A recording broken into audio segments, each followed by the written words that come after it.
has been missed out by an assessee, it goes through a lengthy process of adjudication. Instead, with this proposal now, there will be a trust repost in the taxpayers that will enable the assessee herself to declare the income that she may have missed out earlier while filing her return. Full details of the proposal are given in the finance bill. It is an affirmative step in the direction of voluntary compliance.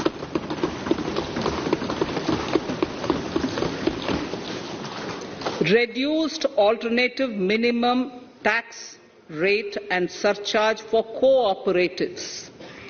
Currently, cooperative societies are required to pay alternate minimum tax at the rate of 18 and 1.5%. However, companies pay the same rate, the same, which is the alternate minimum tax, at the rate of 15%. To provide a level playing field between cooperative societies and companies, I propose to reduce this rate for the cooperative societies also to 15%. Honourable Speaker, sir, I also propose to reduce the surcharge on cooperative societies from the present 12% to 7% for those having total income of more than 1 crore and up to 10 crores. This would help in enhancing income of cooperative societies and its members who are mostly from the rural and from farming communities. Tax relief to persons with disability. The parent or guardian of a differently abled person can take an insurance scheme for such person. The present law provides for deduction to the parent or guardian only if the lump sum payment or annuity is available to the differently abled person on the death of the subscriber, that is the parent or the guardian. There could be situations where the differently abled dependent may need payment of annuity or lump sum amount even during the lifetime of their parent or guardian. I propose thus to allow the payment of annuity and lump sum amount to the differently abled dependent during the lifetime of the parent and guardians, that is parent or guardians, attaining the age of 60 years. Parity between employees of the state and central governments. At present, the central government contributes 14% of the salary of its employee to the National Pension System, NPS, Tier 1. This is allowed as a deduction in computing the income of the employee. However, such deduction is allowed only to the extent of 10% of the salary in case of employees of the state governments. To provide equal treatment to both central and state government employees, I propose to increase the tax deduction limit from 10% to 14% on employers' contribution to the MPS account of state government employees as well. This would help in enhancing the social security benefits of the state government employees and bring them at par with central government employees. Incentives for startups. Startups have emerged as drivers of growth for our economy. Over the past few years, the country has seen a manifold increase in successful startups. Eligible startups established before 31/3/2022 had been provided a tax incentive for 3 consecutive years out of the 10 years from incorporation. In view of the COVID pandemic, I propose to extend the period of incorporation of the eligible startup by 1 more year, that is up to 31/3/2023, for providing such tax incentives.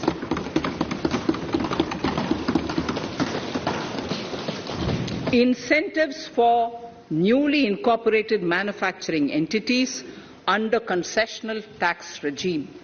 In an effort to establish a global competitive business environment for certain domestic companies, a concessional tax regime of 15% was introduced by our government for newly incorporated domestic manufacturing companies.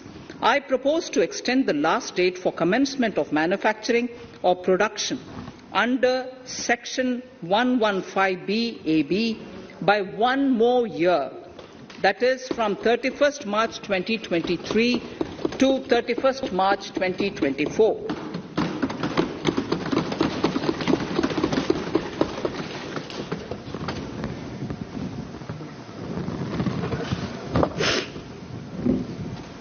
Scheme for taxation of virtual digital assets.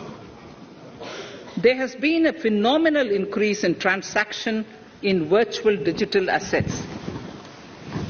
The magnitude and frequency of these transactions have made it imperative to provide for a specific tax regime.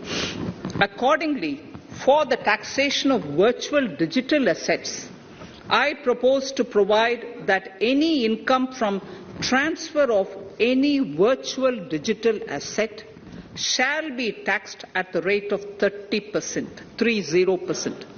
No deduction in respect of any expenditure or allowance shall be allowed while computing such income except cost of acquisition. Further, loss from transfer of virtual digital asset cannot be set off against any other income. Further, in order to capture the transaction details, I also propose to provide for TDS on payment made in relation to transfer of virtual digital asset at the rate of 1% of such consideration above a monetary threshold. Gift of virtual digital asset is also proposed to be taxed in the hands of the recipient.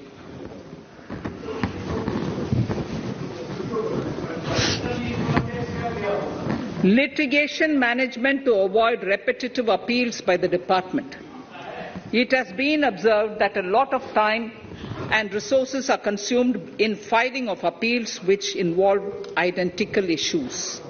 Taking forward our policy of sound litigation management, I propose to provide that if a question of law in the case of an assessee is identical to a question of law which is pending in the appeal before a jurisdictional high court or Supreme Court, in any case, the filing of further appeal in the case of this assessee by the department shall be deferred till such a question of law is decided by the jurisdictional high court or the Supreme Court. This will greatly help in reducing the repeated litigation between taxpayer and the department. Taking forward our efforts to further promote the IFSC, I hereby propose to provide that income of a non-resident from offshore derivative instruments or over-the-counter derivatives issued by an offshore banking unit, income from royalty and interest on account of lease of ship, and income received from portfolio management services in IFSC shall be exempt from tax subject to specified conditions. Rationalization of surcharge. In the globalized business world, there are several work contracts whose terms and conditions mandatorily require formation of a consortium. The members in the consortium are generally companies. In such cases, the income of these AOPs has to suffer a graded surcharge up to 37%, which is a lot more than surcharge on the individual companies. Accordingly, I propose to cap the surcharge of these AOPs at 15%, 15%. Further, the long-term capital gains on listed equity shares, units, etc., are liable to maximum surcharge of 15%, while other long-term capital gains are subjected to a graded surcharge which goes up to 37%.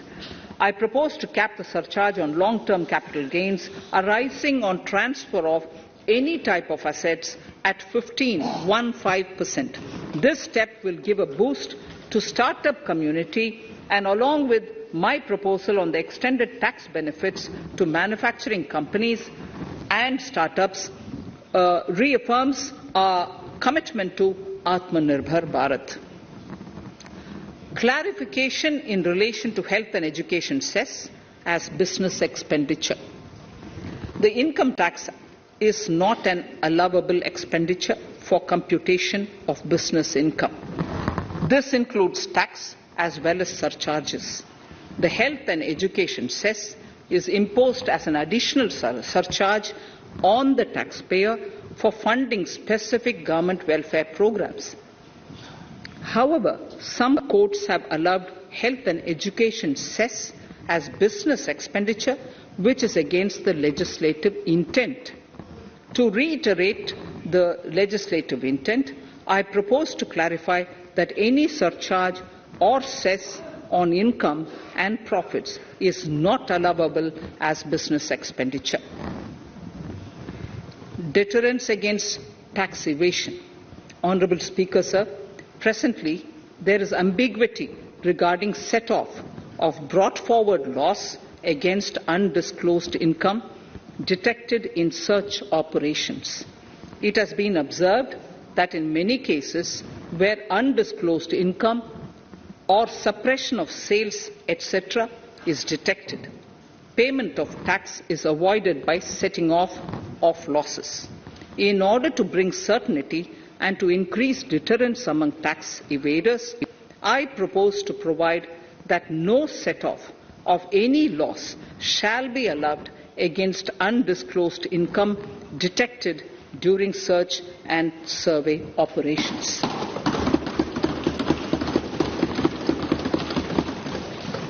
It has been noticed that as a business promotion strategy, there is a tendency on businesses to pass on benefits to their agents. Such benefits are taxable in the hands of the agents.